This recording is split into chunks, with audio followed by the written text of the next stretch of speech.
الحمد لله اللي فيه تحقيق. اخرس. لا سيبه يا سنان. في ايه يا ولد؟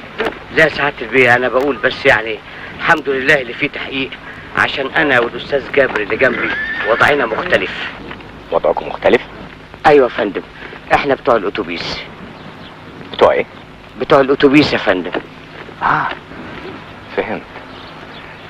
ده انتوا بتوع الاتوبيس؟ بالظبط يا سعادة البيه. عظيم. ابعت لي الراجل الطيب ده على المكتب بعد ساعة عشان ناخد ندي مع بعض ونخلص الموضوع. وانا كمان يا سعاده البيه، ما احنا كنا سوا. لا ما تقلقش، هبعت لك بعدين ونقعد ندردش كتير مع بعض. ربنا يخليك يا سعاده البيه. يحيى العدل، يحيى العدل. مصرك يحيى العدل.